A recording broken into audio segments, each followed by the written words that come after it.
Hey everyone, this is Blondeguygamer, and this is I Feel Like Playing the Netherhood for the PC. This is a point-and-click adventure game made by Earthworm Jim creator Doug TenNapel, as provided here with his team, the Neverhood, that made this game. I know I already did a bite-sized review of this, just to showcase the game, but I figured I might as well just do a full Let's Play of this game, because I don't play a lot of point-and-click adventure games, but this one I really enjoyed, and I can definitely see the cult appeal to this game. So this is the intro, and as you can see, it definitely has this particular style to it, which is going to be prevalent throughout the entire game, which is very surreal, a very surreal, dark, kind of humorous tone to it. And that there's a shape of Clayman, the main character. And yeah, very wacky, surreal game, to say the least. This intro goes on for a little bit, and there's a skull monkey, which are actually not in the game. That's the closest thing you actually see to a skull monkey in this game. The skull monkeys were more prominently used in the sequel. So yes, there was a sequel to this, called Skull Monkeys, which was only on the PlayStation. So, after that intro, we pretty much start away, with Clayman here sleeping. So, yeah, as you can see, this entire game, like everything, is claymation, which is a feat in all of itself. So, we can push this obvious button here, and that just opens the window, which we can look outside, and yep, it's a world of clay, alright. What we want to do to actually get out of the room here, or the nursery as it's called in the game, is to push this lever several times to, well, bust open the door here. Oh, and also, I do apologize for the little fraps counter in the top corner there, top left corner, because I've recorded this game with fraps. And yes, you can play this game on Windows 7 and modern operating systems. It's just a little finicky to get working with the color. The color will sometimes mess up, and well, what I usually do to try and fix it is to, after we jump down and get eaten by a plant, but luckily, you don't die in this game. Well, there is technically a way to die, but that's not till much later. And these rings here, you gotta pull down, but they don't really do anything, except for this one, which opens the door. But as soon as Clayman lets go, yeah, pretty rudimentary puzzles in this game. And if we press the switch here, we get some slapstick. Yeah. As I was saying, there's a color issue that can happen with older games like this. But what I find is, sometimes if I leave my resolution properties window open and then keep trying, I can usually get the color to work. I think recording-wise it does it regardless, but whatever. So if we go down here, there's a little mailbox room. The mailbox room actually gives you hints from another character in the game called Willie Trombone, who actually is a prominent character throughout the game. He'll give you a hint if you're like stuck in the game, which is helpful. But of course, you'll have to go back to this room every single time in order to get a hint, which can lead to some backtracking. And of course, if you keep at it, you just get silly letters like this, like you may have already run 2 tons of clay, or something like that. And Hoborg, even though he just spelled it right there, Hoborg is actually the ruler of this particular land, or the Neverhood, if you will. So yeah, you can just keep getting just random messages like that until finally, you read too much. Yeah, I am reading too much. Let's just get back up. So, anyway, let's get back up and actually solve the puzzle, which, if you saw in the letter there, you just have to move the plant under the 4th ring to feed it the ring. So we just have to click on it to move it over. Very slowly. Okay, eventually, yeah, there we go. And we just click on the ring again. But yeah, this is actually a pretty simplistic point-and-click adventure. It's not too complex, nor is it overzealous or overcomplicated like Sierra point-and-click adventure games. And when we go outside, we sort of have a Myst-like first-person perspective of the whole clay world, which is really neat. And so that's a room we can't go to quite yet. That's a cave we need to go to not till later. That's the nursery we just came out of. And we need to go in there, the building with the H.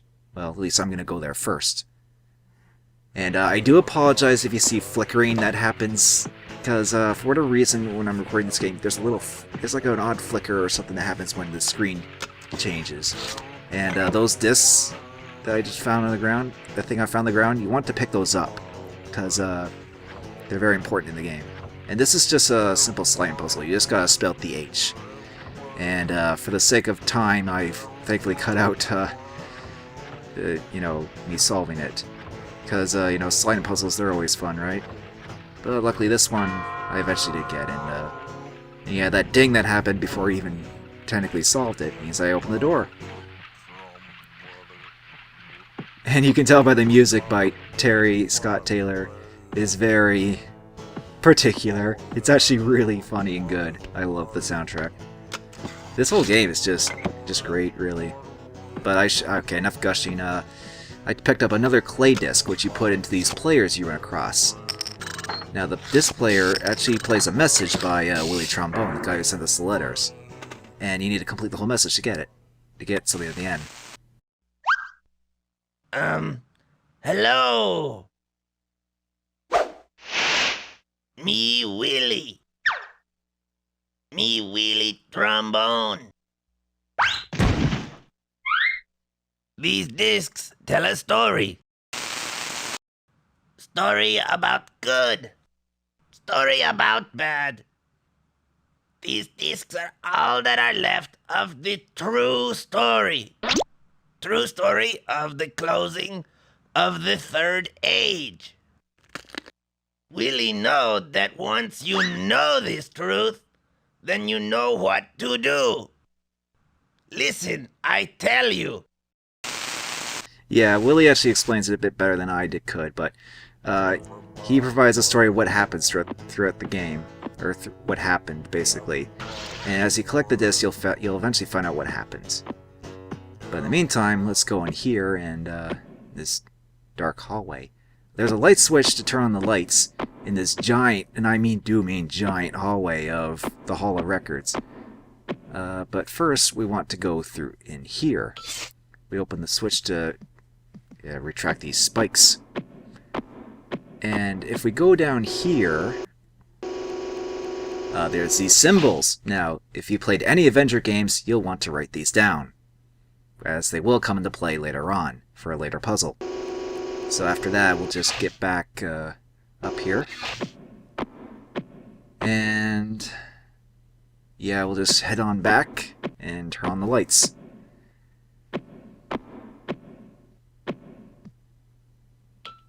There we go. And as you can see here, we have a very interesting drawing on the clay wall.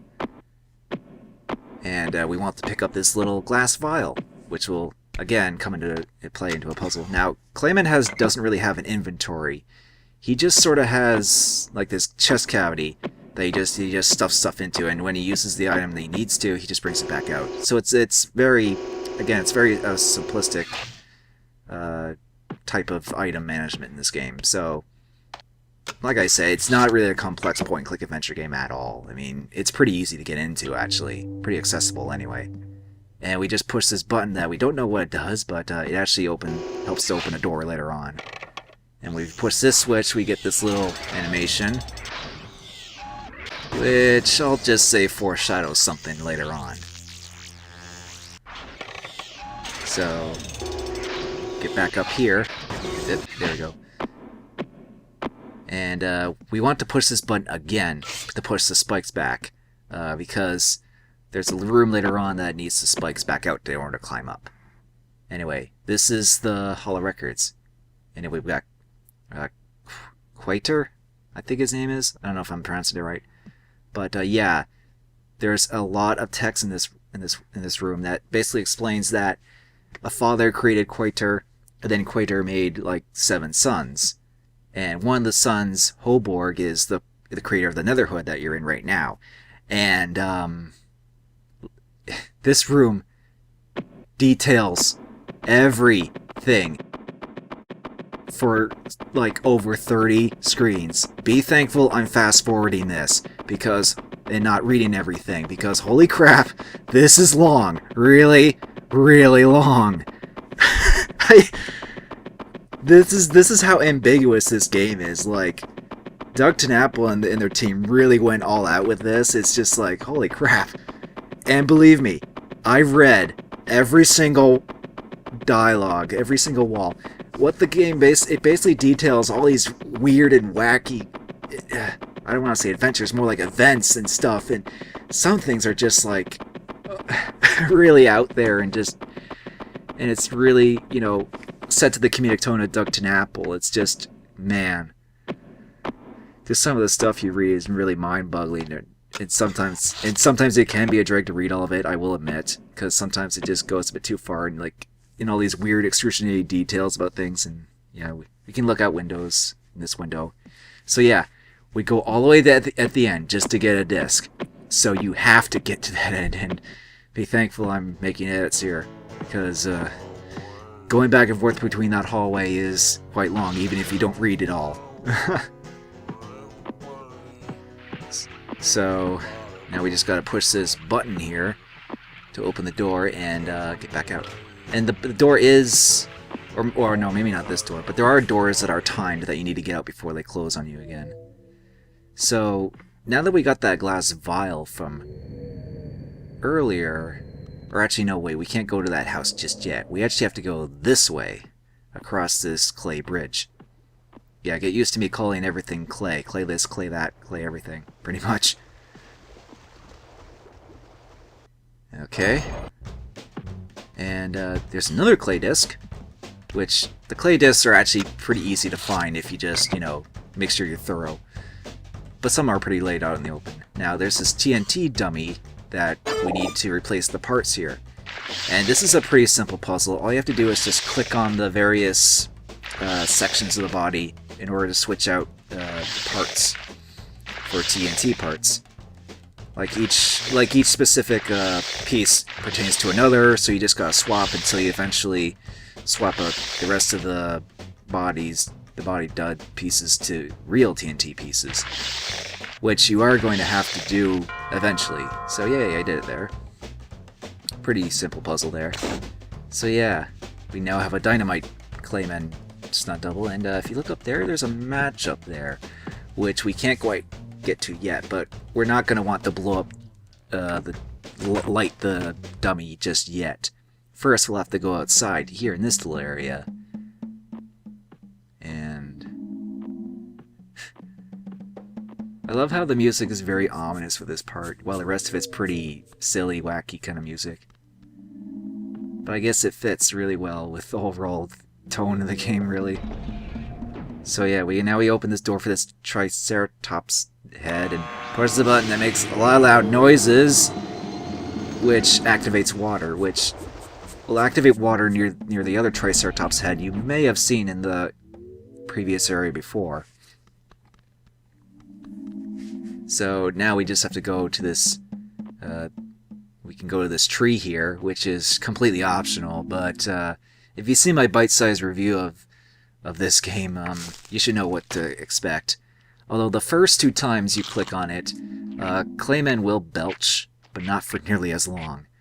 In fact, the first time you collect the fruit, and he eats one in this funny little animation, he just does a short little burp there. But if you keep at it, the belches get even longer. Until the 3rd time, which lasts like 2 minutes. Which, again, is pretty excessive, but it's still pretty funny.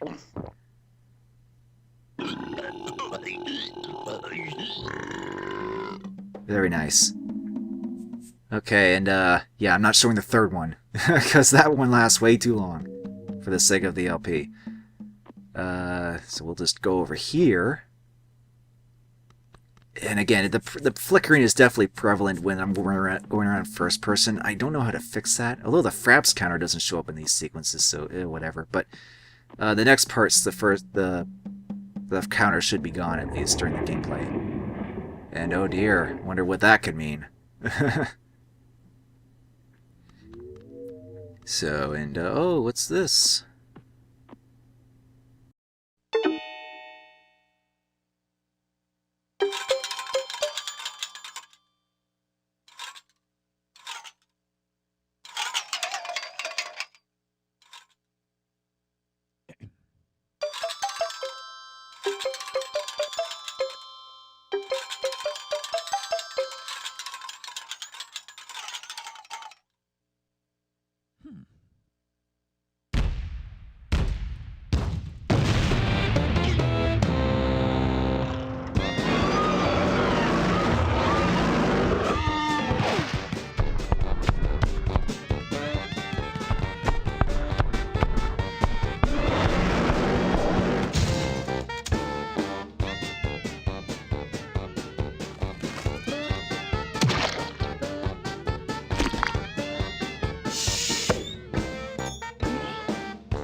Okay, so after that amusing cutscene, now if we go near him, oh dear.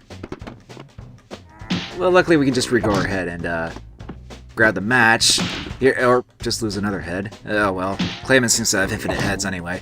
So, let's just grab the match, and light the dummy and push it over, which should take care of this thing here. Oh yeah, and I know I shouldn't really keep stressing on this, but I actually found this game for $3, which is actually very, very lucky of me to find, because this game goes for quite a bit online, even for just the game. So, yeah.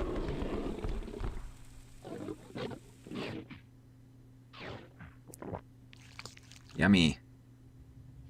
Uh-oh. He's gonna blow!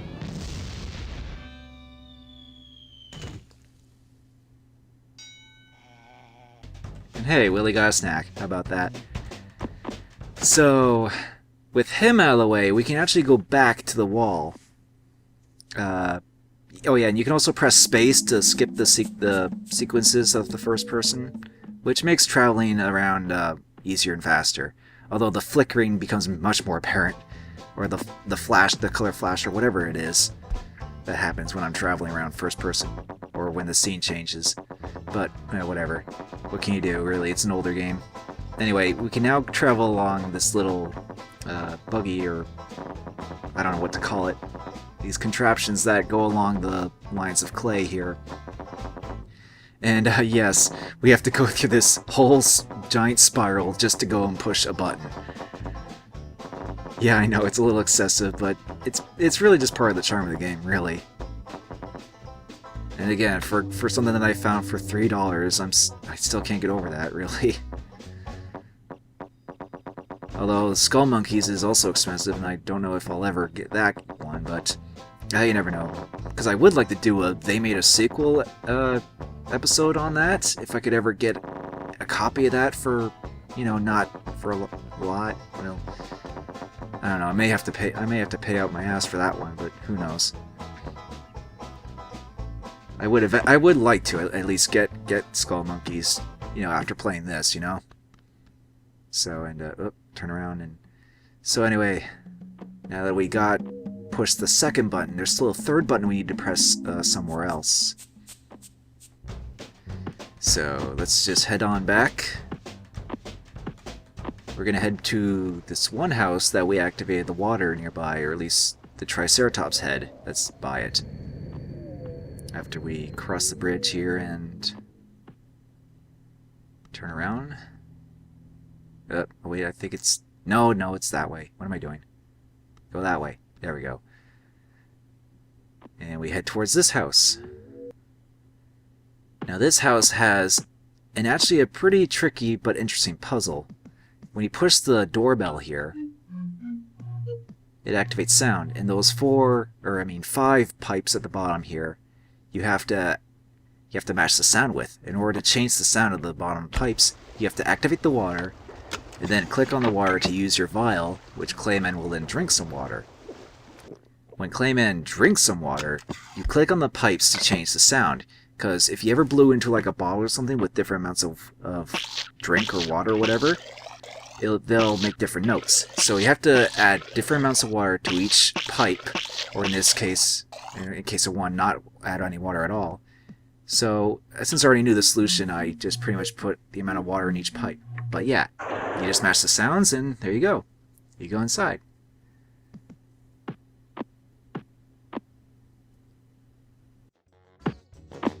Hey, Clayman! Say knock knock.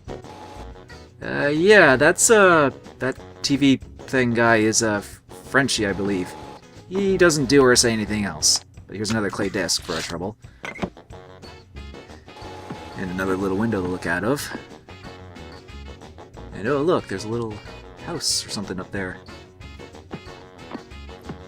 But yeah, other than Clayman and Willie, there aren't really any other much characters to this game. Well, there are a few here and there, but for the most part, it's pretty much yourself in this game.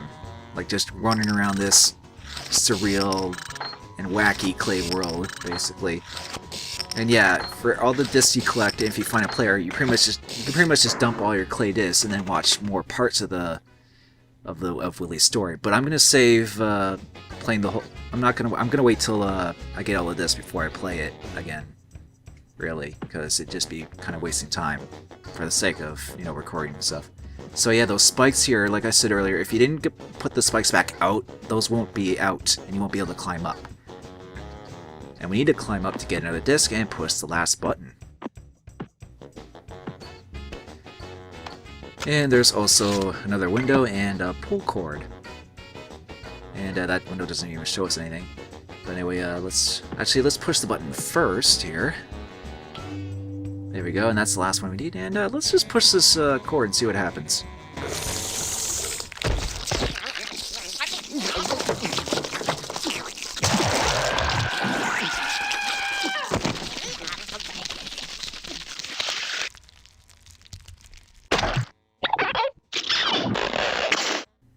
Yeah, that was kind of nasty. Also, I'm not sure where Clayman got a towel, but whatever. But yeah, you can actually keep pulling the cord and the cutscene will just play again, so... Yeah, there's just instances like that pretty much set the tone for this entire game. Which is why I love it. Anyway, now that we got past that, we gotta open the door here and get back out into that cave area. Oh yeah, and I should mention that I actually knew about this game, thankfully, thanks to Amirai Akago's old review of this game that he did, I think back in 2009? Which, since I knew about Earthworm Jim and Dugton Apple, this definitely piqued my interest, and when I saw this game for like nothing at a pawn shop, I'm just like, holy crap. That I found it, and I actually get to play it, and now I'm out paying it for you guys. Yay. So anyway, we go into the cave of darkness here, and there's a door here with 3 switches, and we just happen to push 3 buttons. How about that? So we're just going to save here at the, let's see, at the Door of Doom. I'll just call it that, and we'll see you on the next part.